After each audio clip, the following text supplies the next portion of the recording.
Good morning and welcome. Thank you so much for being here on a Sunday morning at 10 a.m. We really appreciate it and for supporting this wonderful festival for readers and writers.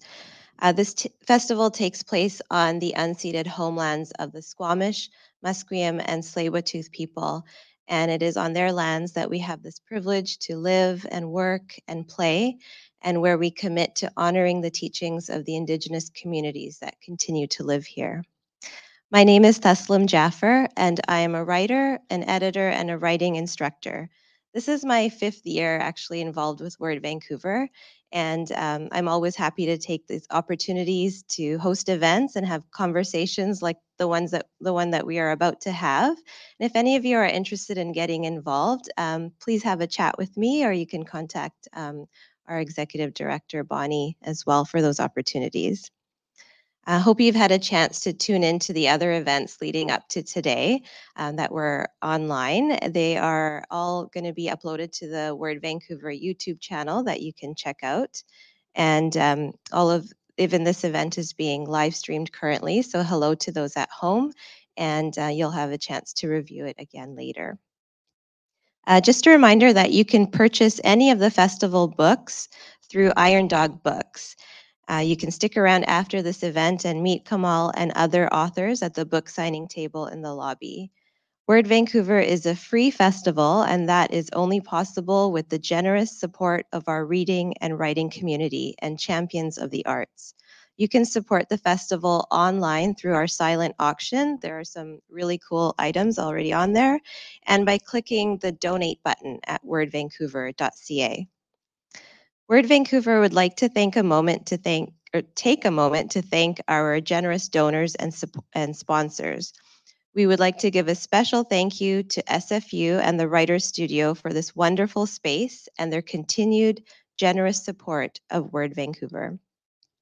The Canada Arts Council, the Canada Book Fund, the Canada Heritage Fund, Canada Periodical Fund, the BC Arts Council, BC Gaming, Creative BC, the City of Vancouver, DBVIA, the Joseph Wask Family Foundation, the Harbour Foundation, the BC and Yukon Book Prizes, the Asian Canadian Writers Workshop, CWILL, Pace and Associates, the Crime Writers Association, the Federation of BC Writers, the Surrey Library, the Vancouver Public Library, the League of Canadian Poets, the Writers Union of Canada, the Vines Festival, and many, many more. For a full list of our partners, please visit our website. And now it is my great pleasure to introduce our guest this morning. Kamal Al-Solaylee is the author of the bestseller Intolerable, a Memoir of Extremes, winner of the 2013 Toronto Book Award and a finalist for the CBC's Canada Reads and the Hilary Weston Writers Trust Prize for Nonfiction. His second book, Brown, What Being Brown in the World Today Means to Everyone, won the Shaughnessy Cohen Prize for Political Writing and was finalist for the Governor General's Literary Awards for Nonfiction. He's a 2-time nominee for the National Magazine Awards, winning a gold medal in 2019 for 2 columns. His third book of nonfiction, Return, Why We Go Back to Where We Came From, was published in 2021. He holds a PhD in English and is the director of the School of Journalism, Writing and Media at the University of British Columbia in Vancouver. So welcome, Kamal. Thank you so much, Taslim. Thank you everyone for coming in person. That means a lot to me. Thank you. So before we dive into this book and all of the questions that I have and the questions that the audience can bring forth as well, I'd love for you to do a little bit of a reading, get us introduced to the book. That would be great. Thank you. So I'm going to read from the introduction, and the key word here is that this little family home that we have back in Yemen. The book is about people who return to where they come from, whether they're born or where they're culturally affiliated or feel is home for them. And for me, that place is a port town, a former British colony called Aden, on the southern tip of South Arabia. I'm just going to read We're about 5 minutes, right? Okay.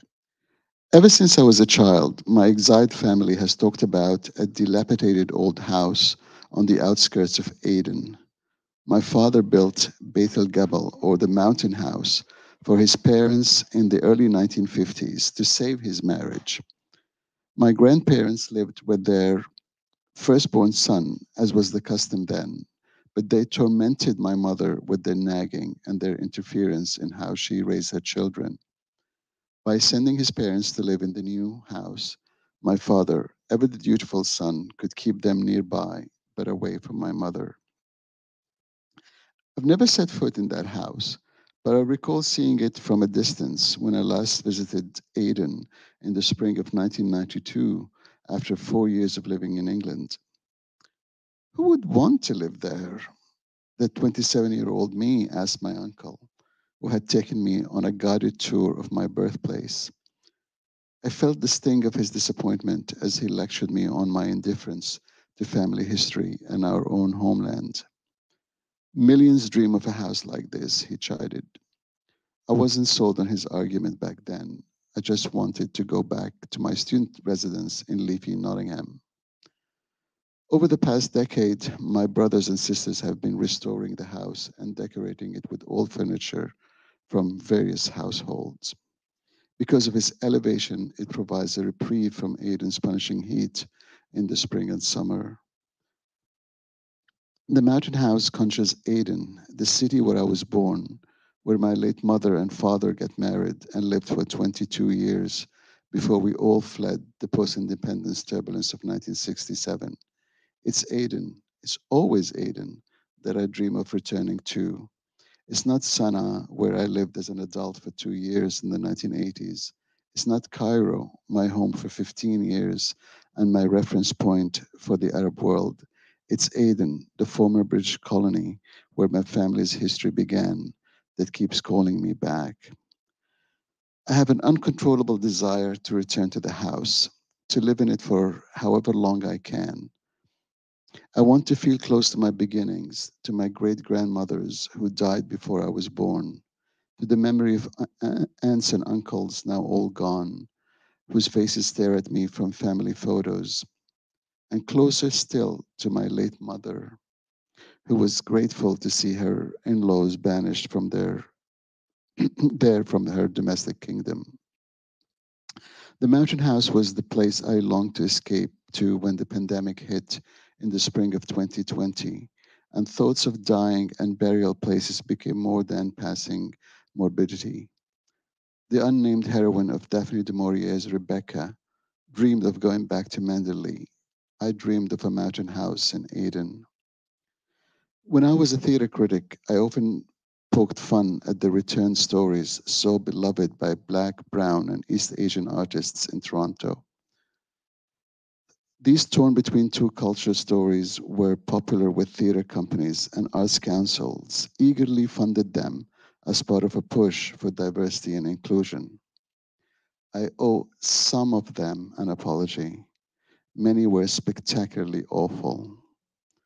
I get it now, even if my experience so late in life differs from that of those characters in the stories. I keep thinking of a scene from the film Bittersweet, a 2010 Egyptian comedy in which the lead character returns to Cairo to reconnect with his past after more than 2 decades in the United States. The character is called Masri. Masri tells an old family friend that his father's last wish was to spend his final days in the city.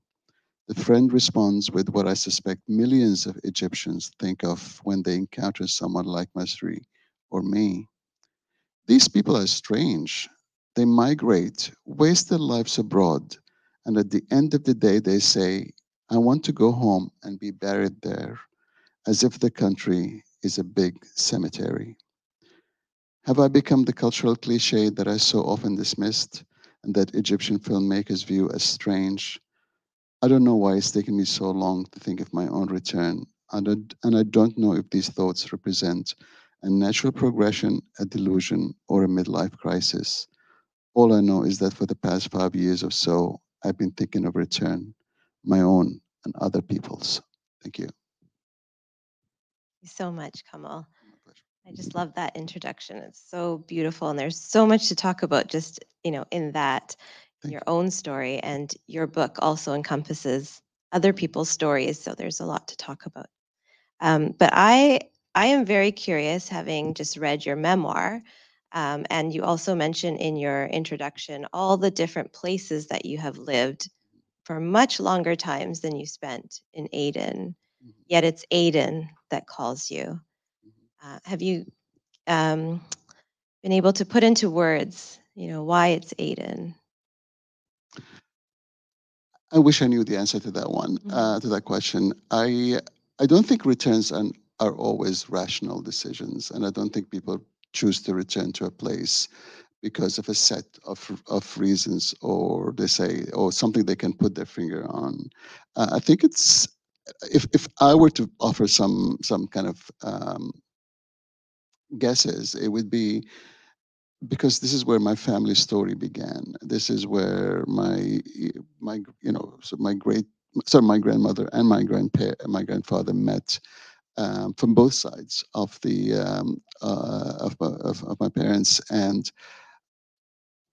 it's always had such a big allure to our family. It's My father was successful. This is where all of us. I'm the youngest of 11 children, so myself and all my siblings were born in Aden at different points, like from 48, when my late older sister was born, until I was born to 64. So um, it is a place that I've always had an ownership of, even though I've never lived in it.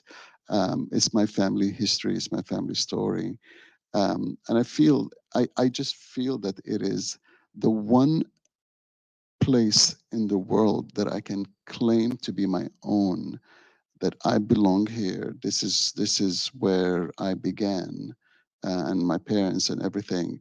I can't say the same about other places because we were expats in other places, and I'm an immigrant here, a settler here. Even though I've lived in Canada now for 26 years, and I do love Canada, but our mutual friend Aylet Sabari described it beautifully once. It's like not one member of my ancestors ever walked on the streets of Canada. Mhm. So how could I call it home? Yes, that actually hits home, so to speak, for me. And before we started this event, I was telling Kamal I used to go to SFU, and so I thought I kind of knew where the parking situation would be here. And it was, of course, it's been 20 years. So, and Kamal said, "Well, this is Vancouver. Everything changes in a year." And that's actually what I was thinking about when you were just talking about history.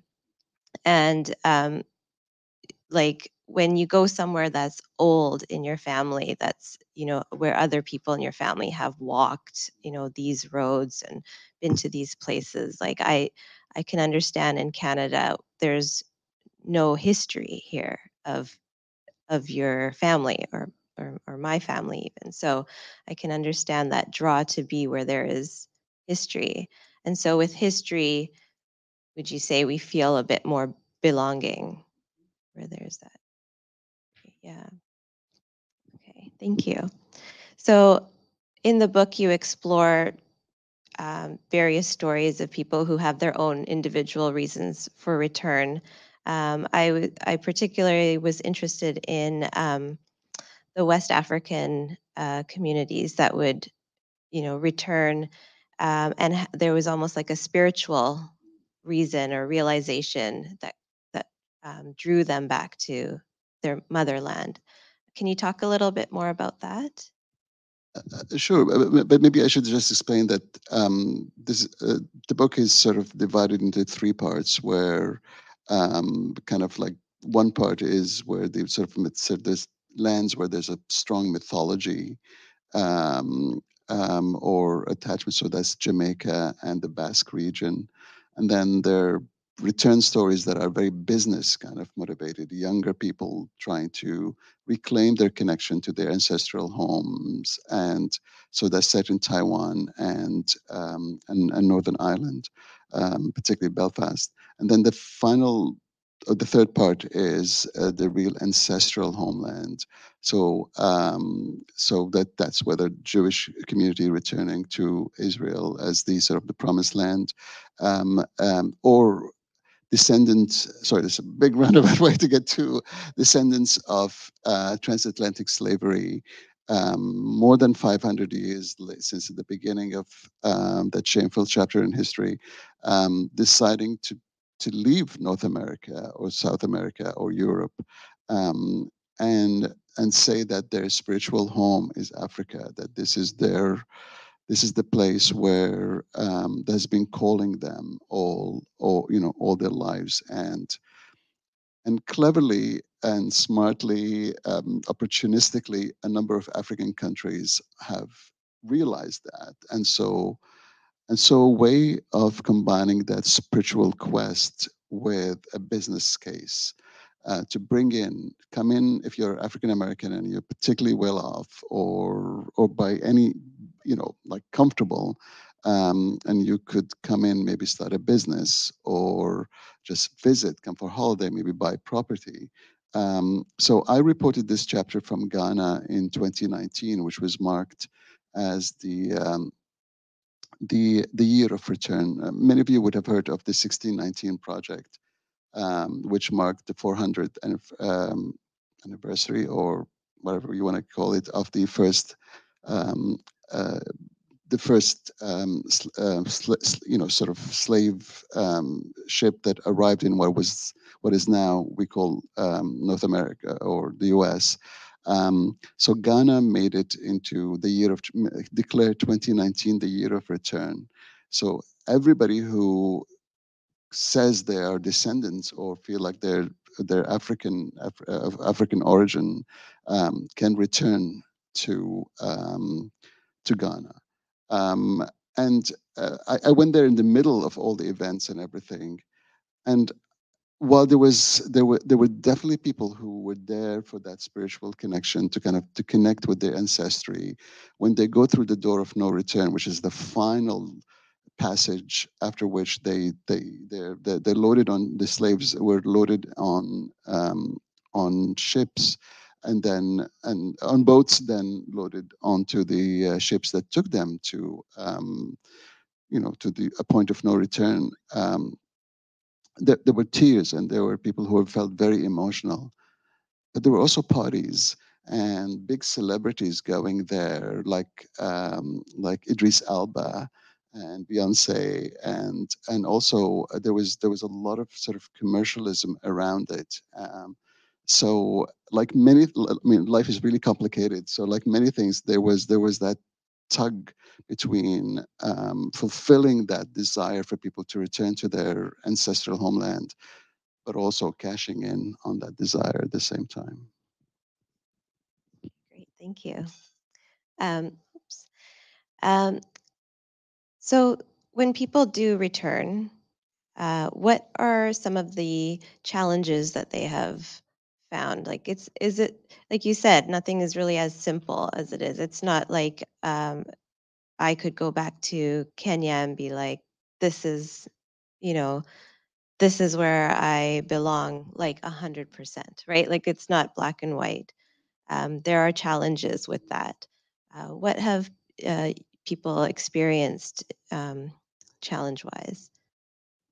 Before I answer this question, I should say that there are some happy stories, and there are some people who found their home. And one of them is a character in from California, Kwame, who returned to Ghana, and for the first time in his life, he's living his life as an African man.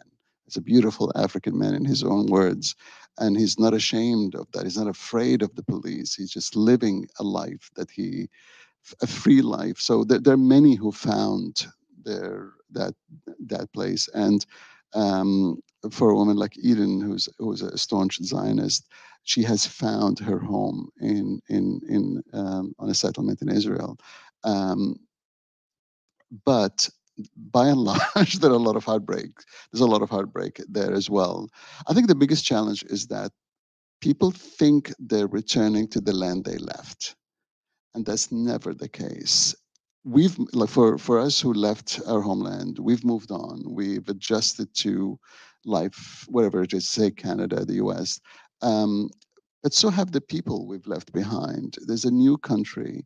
It's what you remember about it is not the same. Kind of similar to the story you just said about finding the parking. It as if you like 20 years. A lot can happen in a city in 20 years. I mean, in my case, the language has changed. Like Arabic is such a dynamic language, and it has been actually um, sort of revitalized, even with words that from rap, Egyptian rap music, and like when I watch Egyptian movies, modern, contemporary, like brand new, I turn on Netflix, I turn on the English subtitles because I don't know what they're saying sometimes.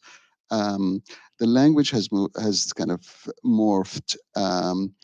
The politics so people change, and you the, I would say that the biggest challenge for returnees was that they were returning to an imaginary homeland, a homeland that was in their mind, exactly kind of preserved almost in their memories. And when they go there and they see the toll of, I mean, the majority are developing countries, the toll that political corruption, lack of infrastructure and investment, um, overpopulation, they are sometimes taken aback in a place like Jamaica, where there is also there's like a current of crime and violence, and everyone remembers the idyllic Jamaica, green hills and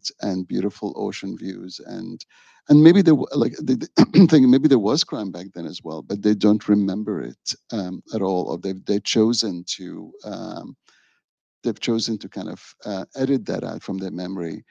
So I would say that this idea that people are sitting in the homeland waiting for you to return, or they are just going to roll out the red carpet for you, and that they should be grateful that you decided to come back.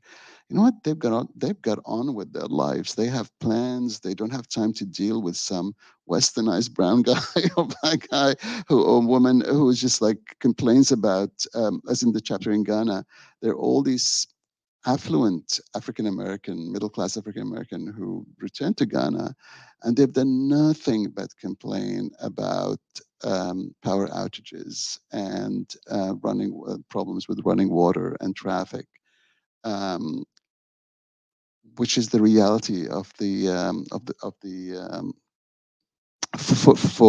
for um, people who never left. This is everyday reality, and there comes um, we share the same skin color, we share the same connection, but the thing is, we have lived somewhere else and got used to a certain standard of living, and then we go there and find ourselves disappointed that that standard of living that we decided to leave behind and go back is not there for us, which is kind of, I don't know, that I found that to be fascinating, annoying, complex, whatever you want to call it. Yeah, and there's things that we didn't pay attention to in childhood, for example, that we as adults pay attention to now, for example, traffic or crime and things like that. So we are looking, I guess, or people who return are looking through like a childhood lens, wanting that childhood back, and Lost innocence in a way. They're yeah, trying to yeah, reclaim a lost innocence. Like, yeah, I think that's exactly what it is. The childhood is very appropriate thing because that's an innocence in a certain way. you're right. Yeah. At this time, if we have any questions before we move on to another section of our questions here, any questions from It's the a audience? small group. We're Yeah, very intimate. We're all friends here. or even not questions, if you have comments that you just want to make about this topic. Yes.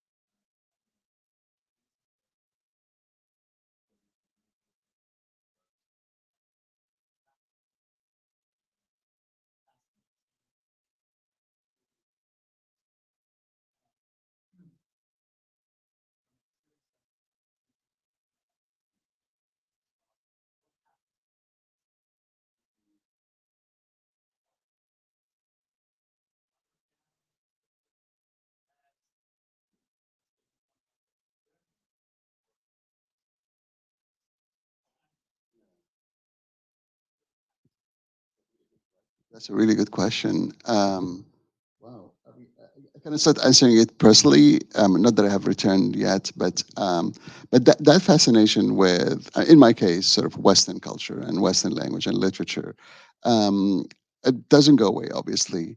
But what happens to it is that it goes through a more critical lens. So the classic example was the death of Queen Elizabeth more recently. I mean, my dad was a monarchist and he was a complete loyalist to Queen Elizabeth. He's long gone. He would have been devastated by her loss. They were born the same year, and he's always thought that that was a connection. Um, and and I, for the longest time, I shared that sort of Anglophile.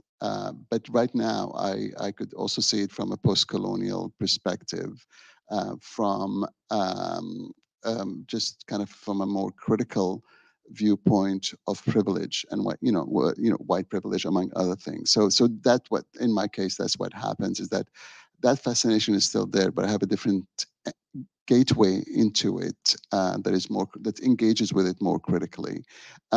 For those who go, like I'm just trying to think if there's any. I, I, um, it's really hard to say how they feel. I think what I did notice, particularly um, uh, in Europe, in places like the Basque region and Northern Ireland, um, that there was a certain relief, because in that case they were all American, like American. There was a certain sense of relief for having left the U.S. To be perfectly honest, that that things are not going in the direction they were hoping, and so most of this book was reported between 2018 and 19. By that time, Trump had been in power for a couple of years. There were clearly the ideals that everyone took for granted, that the US is a democracy, for example, that there's liberal democracy is the best system of governance. That was already clearly being undermined, and there were a lot of people who were kind of relieved, particularly, as I said, in the US, because of gun culture, violence. And that's also true of the majority of the characters that I interviewed in Ghana have left, because there were two Canadians there, have left Canada and the US because of the sting of racism. So what their parents moved them there, from Ghana to, say, Canada, in the hope of a new life and a free life, did not pan out for their children somehow. And I do think that has something to do with a certain moment in history, a certain moment in time, because if you're a baby boomer, you probably came to Canada. Even if you worked in a factory, you were still able to buy a house and have a nice sort of, put your kids through school and everything comfortably. I think the generation that it's coming, I mean, we have some young people here in the audience, so they can respond to that better. This where employment is much more precarious, and there's much more of a competition on resources. So when that happens, either nationalism or racism is much more noticeable. So I hope this is a rambling answer. I'm sorry, but thank you. Any other questions at this time? That was a really good one. Thank you.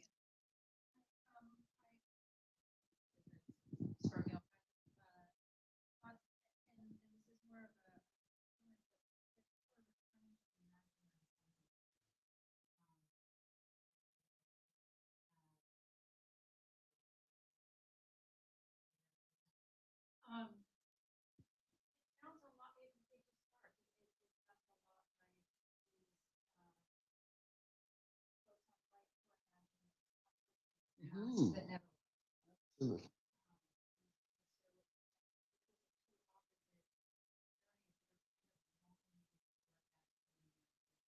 Mhm.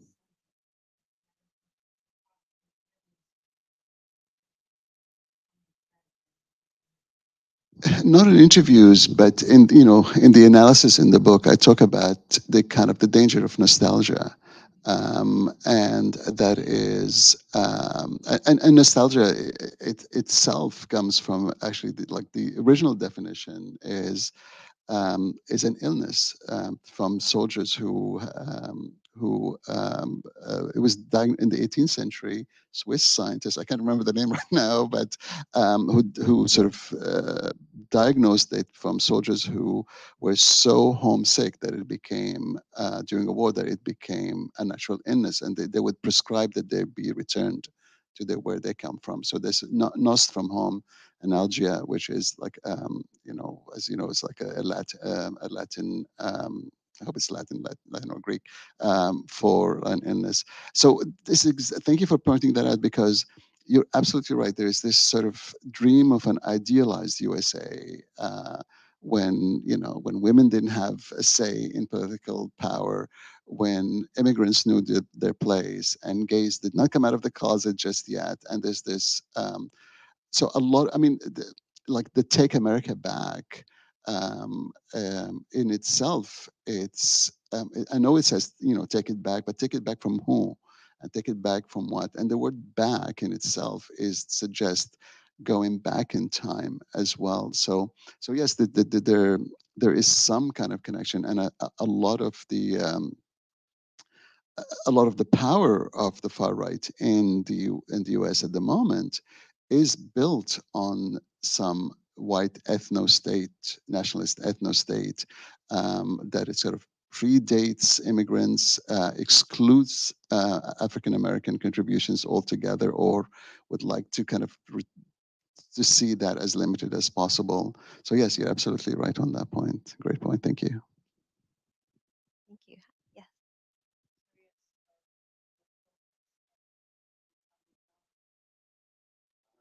Yeah, exactly. Thank you for asking that. We definitely want to include that in this conversation. So this would be a good time. Sure.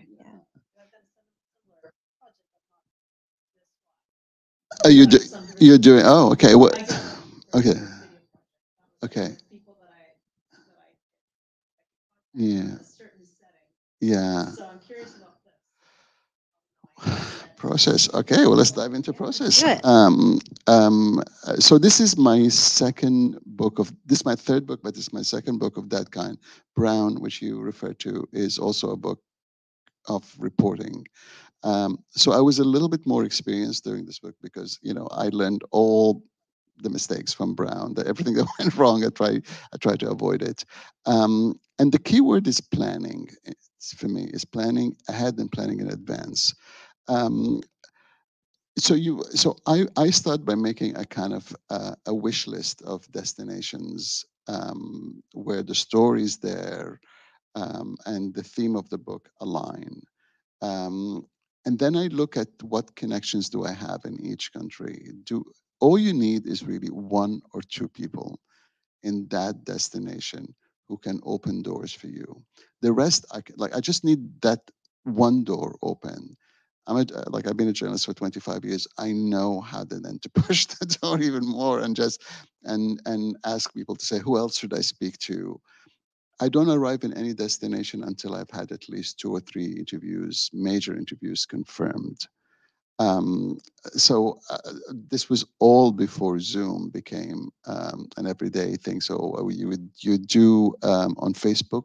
I remember that, like Facebook video or Skype, um, and you try to do pre-interviews with people and just get the sense of who they are. And for me, the most important quality I look for is people who are generous. Are they going to be generous to you in terms of opening up to you, talking to you? Are they going to introduce you to more people, or are they going to be really guarded about? And if they're guarded, I may still meet them, but I will not sort of hope, build a lot of hope on them. So in terms of meeting people, this is a kind of a process that begins 2 or 3 months before you reach the destination. You set up some of the interviews. I find that NGOs are the best way to work in local communities. Like I avoid government organizations, so I never knock on government's door. I think the one exception is the Basque region. because again, I had a friend who is well connected in Basque politics, and literally, like personally knew some people who are involved in the movement. So he connected me to some of the people he knew. But in general, I mostly use NGOs, friends, and friend of friends, and friends of friends of friends, and then leave some room for serendipity and chance meetings, because once you get there, you will find the people who you're looking for. You never leave an interview before asking, who else do you think I should be talking to?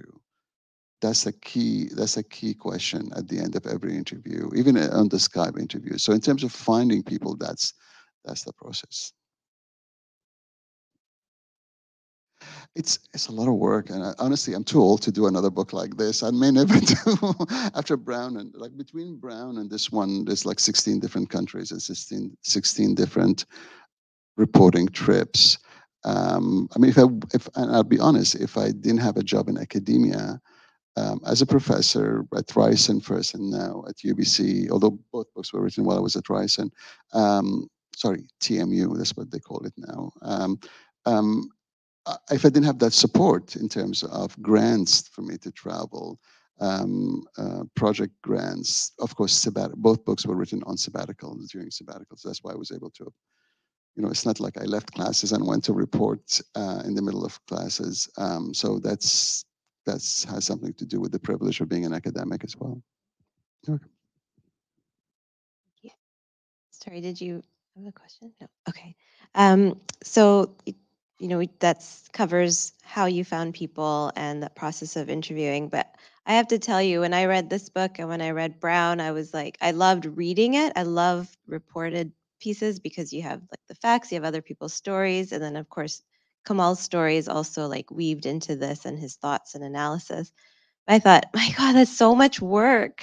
And to not just get the information, but to present it in with this balance of nonfiction and the creativity of it too. I guess that's why they call it creative nonfiction.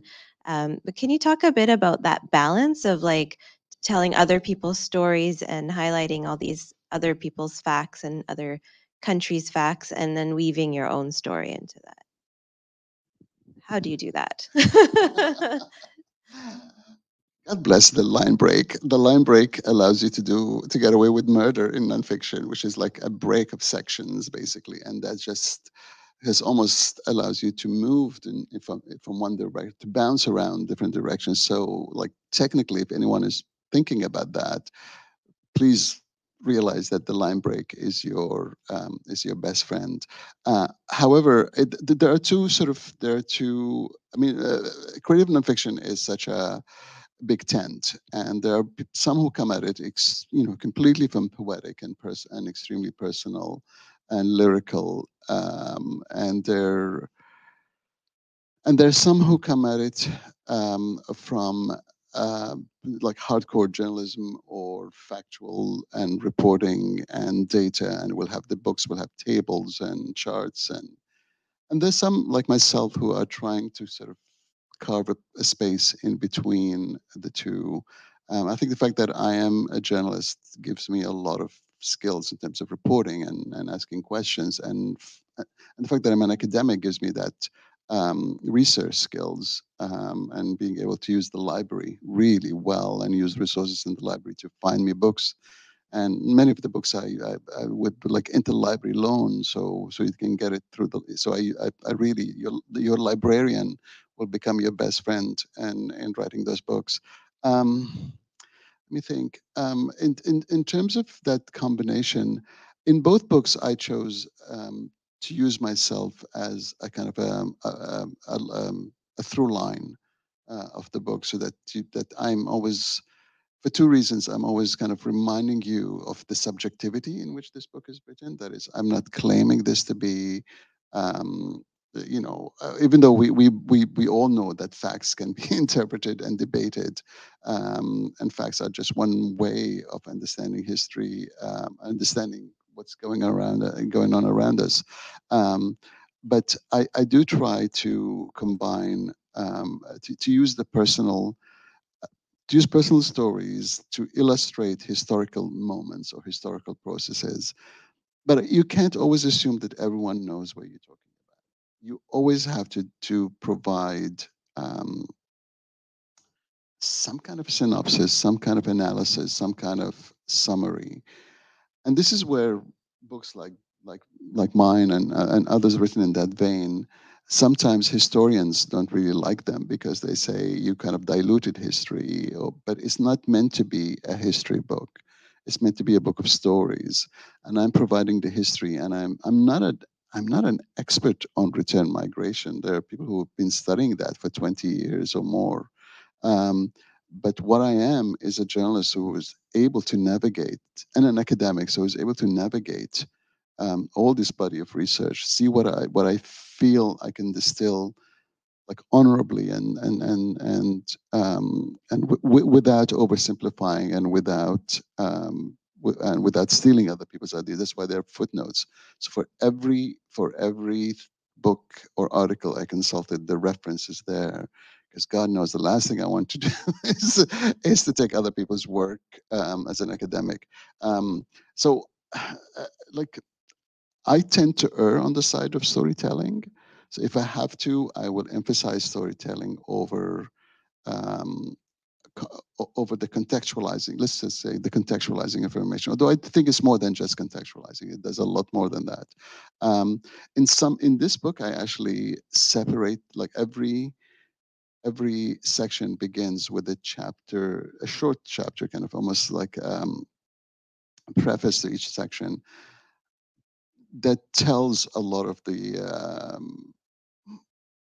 let's say that sort of reproduces stats and numbers and studies, and kind of prepares you for the dive into the stories in the chapters that follow.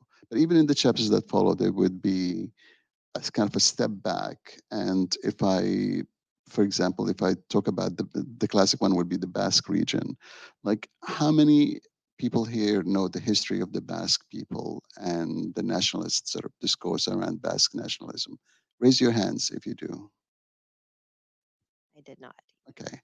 And I did not, like, I knew of it, and I knew because of my friend Guillermo, and because of his the fact that he never stops talking about it. Um, um, but I didn't I had to do a deep dive to understand. But if I were to reproduce all that research, that would be 300 pages. So where do you distill it just enough for everyone to follow along?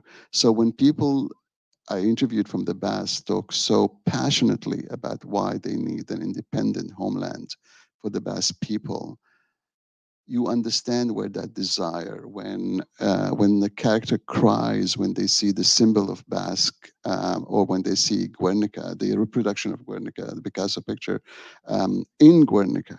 Hope I'm pronouncing that right. Um, um, and they cry, and you have to understand that's built on blood memory and centuries of feeling oppressed, or and oppressed and killed, and like during the Franco years, General Franco completely suppressed, so that they were not allowed to speak, to even express what Basque culture is outside of a kind of a very folkloric tradition.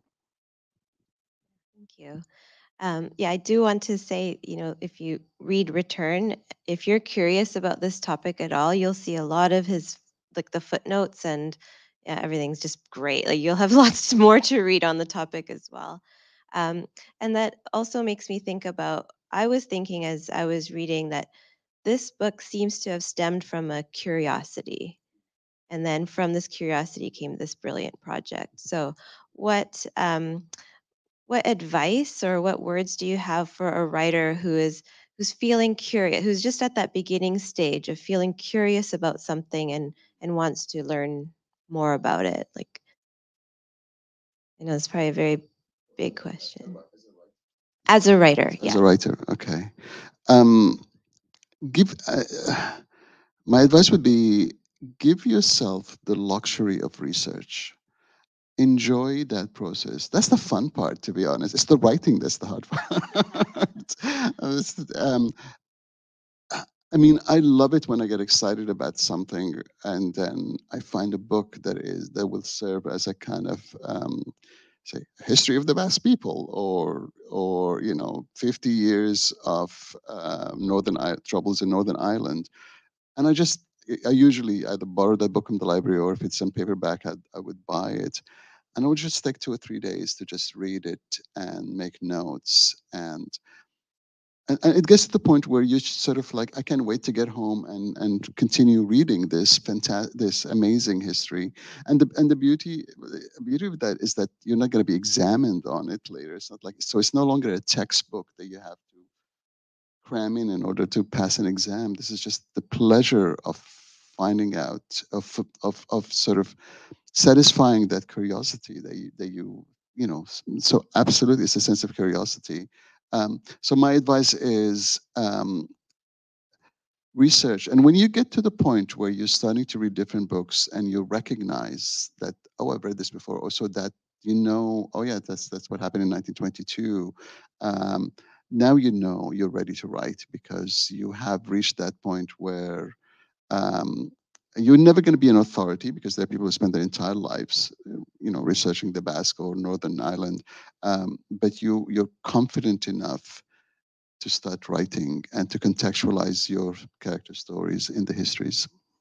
Yeah, that is brilliant advice. Yeah, thank you. I had this image in my head as you were talking about, um, first, like someone feeding something, or filling up like a cup or something. And then when it gets to the point maybe of being able to spill over is the next phase. Start writing, and uh, I'll give you one more advice, which I give my students all the time. There's nothing wrong with using Google. Like, but it is the first stop.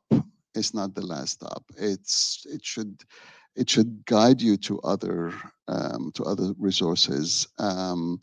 Not just like read, like some of my students, my undergraduate students would do, is like read the first 4 or 5 links that Google throws up, and say that's research. That's I use Google all the time, and I even use Wikipedia as a kind of but what I use from Wikipedia is the footnotes. Like, go straight to the footnotes and see which footnotes they've used. If they have no footnotes, or an article still needs a lot of authentication, I don't even go near it. I think maybe many of us need like a little post-it on our laptop that says Google is the first stop, not the last stop. The destination. Not the destination. Yes. I'm sorry. Yeah, a bumper sticker, a T-shirt. We could have merch. Let's trademark it. Let's do it. There you go, another income revenue for you. Actually, not much money, and there's not a lot of money in books. I can tell you that much. Yeah. Yes. Absolutely, these are all labors of love. They are not. As I said, if I didn't have an academic position to get me, like, to underwrite some of the expenses in it, and also to the luxury of time, to buy me the luxury of time, I probably wouldn't have written either one. Yes. Sure.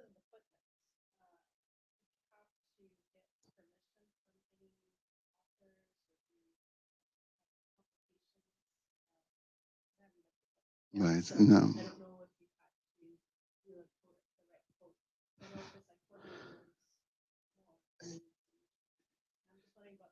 Yeah.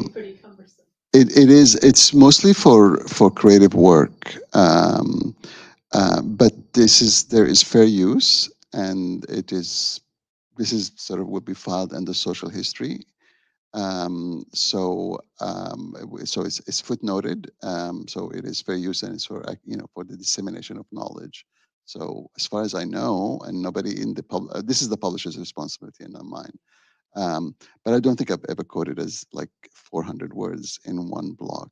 I think, I mean, that's something I teach my students. It's like, you really use quotation sparingly, and use the most sort of striking quotations you can find, and paraphrase the rest.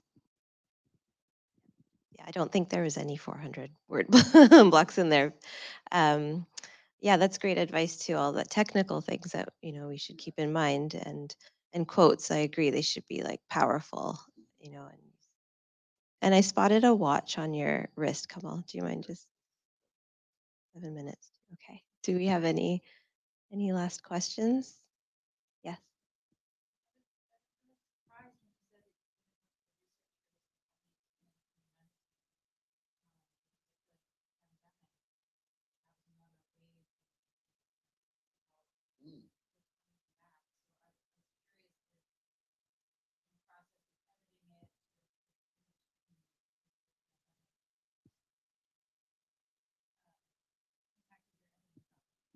Oh, absolutely. I did actually not only report the book before, so it feels like a book between two eras. It was reported before the pandemic, so when you could just hop on a plane and go somewhere, the good old days, and then mostly written during the pandemic in 2020, 2019, like at the before the pandemic, and then I really, I mean, in a sense, the pandemic gave me the time, even more time to write, because like we were not going out, we were not seeing people. What is to do? Oh, let's just finish this book. Um, so yeah, so I actually it is part of the book where parts of the book were written before 2019, but obviously I had to edit, and there's there there are references to the pandemic throughout the book in terms of exactly. I think that in the chapter of the age, it's called the Age of Return. Maybe it begins with when borders were starting to close, and Prime Minister Justin Trudeau addressed Canadians, says, "Wherever you are, come home." Like come home, and the Indian workers who had to return to the villages because there were no industry, there's no factories. That journey, return home. So yes, it actually it added a lot of frisson to the book. Is that in a way unfortunate, very unfortunate, but it also meant that I couldn't do some of the other reporting I had planned for this book. I had East Africa, which is, I'm sorry we didn't get a chance to talk about this, but Taslim and I talked about, you're born from Indian family, but raised I was born in Kenya. in Kenya. Indian family. So my family's been in Kenya since late 1800s. And what is home for you? When you think of homeland? Whenever we talk about back home, it's Kenya. It's Kenya. It's not India, which is obviously what I'm indigenous to. So Right. we've had interesting conversations about that, and there's a big community that probably say the same. And they're starting to return in large, particularly Uganda. They were kicked out of Uganda. The South Asians, Asians were kicked out of Uganda during Idi Amin in the early 70s, and they've just reclaiming. So I wanted to go there. Armenia was my dream destination, to be honest, and I was hoping to do it in the spring of 2020.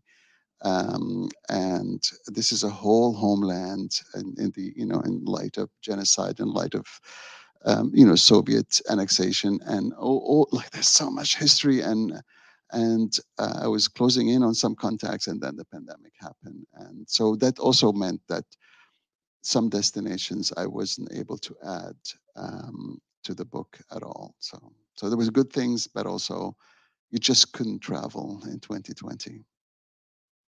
Thank you. Thank you so much for all of these great questions. Amazing questions. Thank you. Yeah, it just feels like this big conversation that we all had together, and I appreciate that. And Kamal, I really appreciate your time in coming here. Oh, my pleasure. Thank you, Taslim. Thank you so much for reading so carefully and asking such a great question and being such a wonderful host. Thank you. Oh, thank you. Thank you, Alex. So yeah, and before we get kicked off of the live stream, I just want to remind you that you can purchase a copy of Return through Iron Dog Books, which is our sponsor bookstore. I'm sure Kamal would be happy to sign it as well. Thank you to all the staff and volunteers at Word Vancouver for making this possible. And a big thank you to our tech team from Stay at Home Fundraising. The people at home can't see, but they're doing great work here. We appreciate you being able to bring this festival to everyone at home. And there's more happening today, so hope you stick around. Thank you so much. Thank you.